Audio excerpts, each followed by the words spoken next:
So what's going on in the Capitol?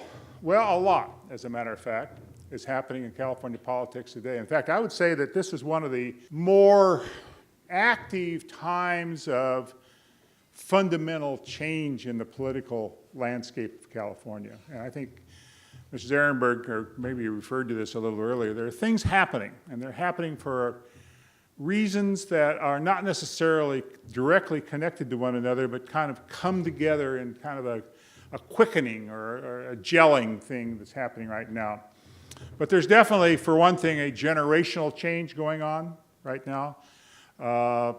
John Burton left the Democratic Party chairmanship a week or so ago, and there's a new one, a new chairman. Jerry Brown's going to be leaving the governorship at the end of next year. No. If you applaud, he just might run for president. So, you know. In fact, he made a little reference to that the other day, a very bleak reference. Somebody asked him a question on the interview show or something about running for president. And he said something about Cincinnatus who returned from the plow to save the republic.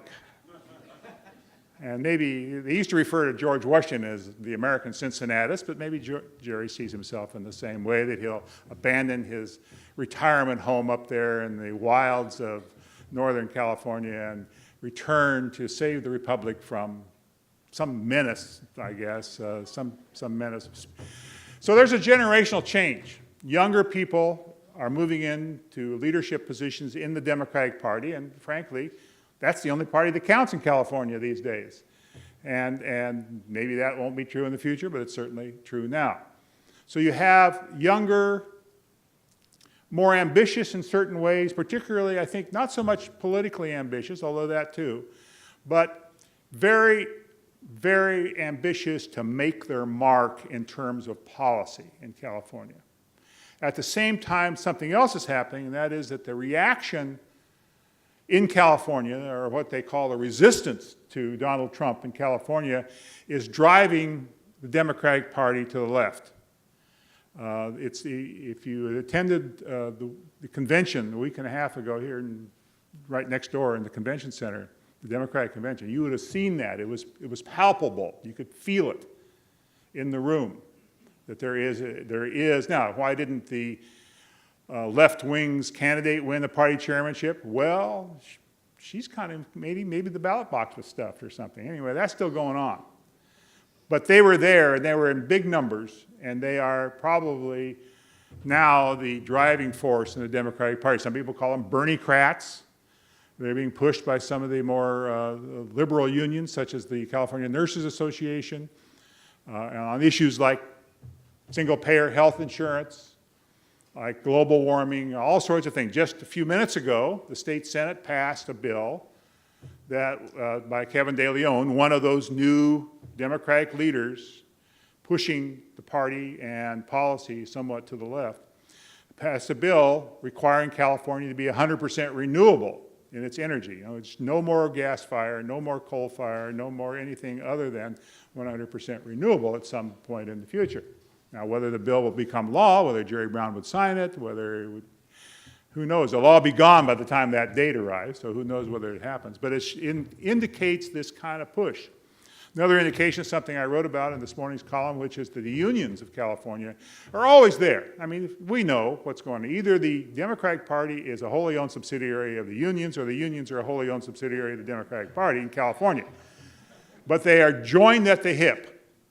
And that's part of what's pushing the party somewhat to the left. But they are being inordinately aggressive. There's always union bills. They're always there. They always have hopes. This year, there's big pushes going on all fronts by both public and private employee unions. Now, a little bit of data from that column we might mention. Only about 1 in 6 California wage and salary workers belongs to a union. About 16% of California's wage and salary workers are union members, and over half of them are public employee union members, even though public employees are only about 15% of the labor force. So you have to put those numbers together to see how dominant the public employee unions are in the labor movement, and therefore in the political action efforts. which is why, and technically speaking, the California Nurses Association is not a public employee union, but it acts like one and wants to become one by getting single-payer health insurance passed. So you're seeing this push on all fronts by the construction unions for more and more prevailing wage coverage, even for private projects, more and more from municipal unions. I mentioned a column that would make it almost impossible for cities and counties to contract out if this bill goes through, and of course the single-payer health insurance and a whole variety of other bills. I have never seen the bigger push, because I think they feel this is their time, that they can kind of overwhelm the more moderate block of legislators in the Capitol and get some stuff done that they've wanted to get done for a long time. And I think part and parcel of that is they believe that Jerry Brown, as he goes into the last 2 years of his governorship, will never face voters again, is more amenable to things in their agenda. And I think a case in point of that is his signing the $15 an hour minimum wage bill, even though saying publicly it makes no economic sense. But he did it anyway. And that indicates that I think as he moves towards the end of his governorship, he's becoming more amenable to the agenda from the left wing of his party. So we'll see. We'll see. But you see it. You can kind of feel it. There's something going on there. There are generational changes. There's ideological changes. I think they want to show so much that they are the party of resistance, that California is in resistance, that they'll reject anything that Trump does, that they'll overtry, perhaps overkill, going down the path of proving to the world that California is, as the early explorers thought, hundreds of years ago, an island. Those explorers thought California was an island. And maybe we are, at least politically. And certainly a lot of people in California want us to be an island vis-a-vis the rest of the nation. And it's heading in an interesting direction. Maybe Donald Trump's a flash in the pan. He'll be gone in 3.5 years or sooner, who knows. But maybe if he's still around and he runs again and he gets elected again, we'll see even more of this dichotomy between Washington and California, and you'll see even bigger efforts in California to do here, make us an example of what the party wants to be done nationally, to really try to be even more of a trailblazer on things like health insurance and whatnot than we are. Now, of course, there's always the possibility, maybe even the probability, that this will be a big collision.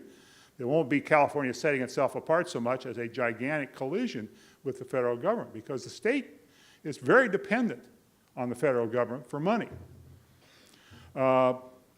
UCLA says we're spending about $370 billion a year now on health care.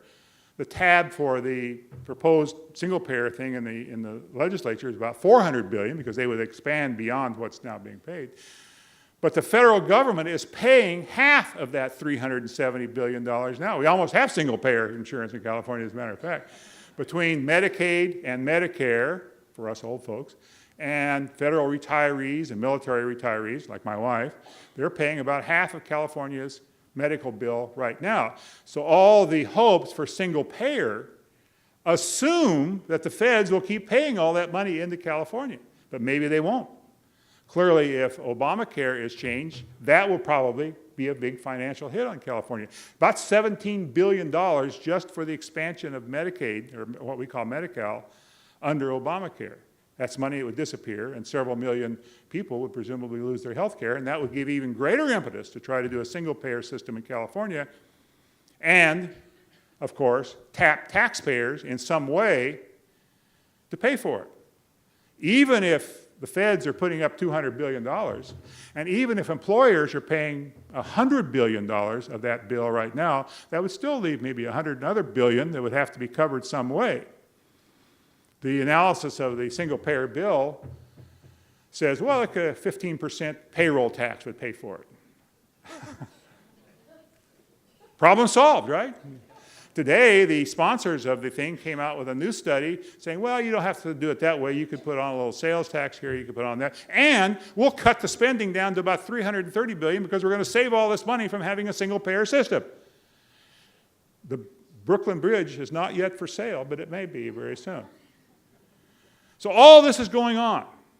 But I think you can expect, as employers, as business people, you're going to see even more challenges ahead. So you ask about, maybe your question is, well, what about those moderate Democrats we've heard about so much in the legislature? Well, they exist. They do exist. And many times they're the balance of power on bills that are the major agendas of the, what I call the big four, labor unions, environmentalists, consumer protection people, and trial lawyers. They are often the balance of power, and those are the bills that generally wind up on the chamber's, often wind up on the chamber's job killer list, and the chamber has been remarkably successful, about 90% successful in sidetracking or killing those bills over the years. And part of that is because the chamber and other business groups have fostered the rise of a group of moderate Democrats who have been kind of behind the scenes. Most of these bills die without real floor votes, behind the scenes in this stuff. But there's now a backlash against that because they have been successful, because business groups have been fairly successful in carving out that group. There's now a backlash. One of the so-called mod squads was taken out in an election last year, specifically targeted down in San Bernardino County, and it was a message. It was a message that if you don't go along with the party line, we're going to get you. And so that's kind of, I think, dampened the spirit, so-called, of the moderate squad, the mod squad, a little bit. And now there's a counter group that's been created. The Progressive Caucus has now arrived in the legislature to counteract the mod squad. So this thing is not at all settled, and clearly the more left-wing elements of the Democratic Party sense that they are now have momentum. They want to push, and they want to push as hard as they can. And, of course, you have to also factor into this who's going to be the next governor. If they're not successful this year or next year, then there'll be a new governor. And the candidates for governor, the Democratic candidates for governor, and, you know, unless a miracle happens, the next governor is going to be a Democrat. Come on, we know that, right? Is it going to be Gavin Newsom? Is it going to be John Chung? Is it going to be Antonio Villaraigosa? Is it going to be somebody we haven't even heard about yet? Maybe Tom Steyer, or maybe even Kevin De Leon. He hasn't said what he's running for next year. He's termed out of the legislature. But they are falling in line. Particularly, it was very evident that Gavin Newsom at the convention was catering to the left-wing element of the party. He was endorsing everything that they wanted and then some. He made up a few other things. So he believes that that's where where his political future lies, in capturing that activist part of the party and sailing on that and using that to win the governorship. And it may easily, and I know Mr. Zarenberg talked about this earlier, it may be that that boils down to a Democrat versus Democrat race, or because we don't see at the moment, any Republican on the horizon. And then it becomes a challenge, a kind of a game of which Democrat we would like the better or the worse. And that'd be for all voters. And in that game, of course, Democrats by themselves cannot elect a governor. If it becomes a Democrat versus Democrat thing next year, and that's not only through the governorship, but several other statewide offices as well, then in the end, independents and Republicans actually hold the balance of power in those elections under the top two system. And it could be a very tricky thing. We saw a little test of that in the U.S. Senate race last year, but it was a very pale test because Kamala Harris had all the money and all the endorsements, and Loretta Sanchez was kind of erratic and not very well financed and everything. But we could see a real test of the top two system of how it works. It's supposed to be a moderating influence on both parties, and we'll see whether it actually works in a real statewide contest next year. Probably, we'll see it anyway, unless some Republican arises on the horizon to run for governor and probably be a sacrificial lamb of some sort. But, so that's what's going on. I think you're going to see, this is one of those kind of, the tide is turning in California, pushed by what's going on in Washington, pushed by generational change in California, and a sense that the time is now for make change, and they're going to be a big push. All right. Thank you very much. Thanks, David.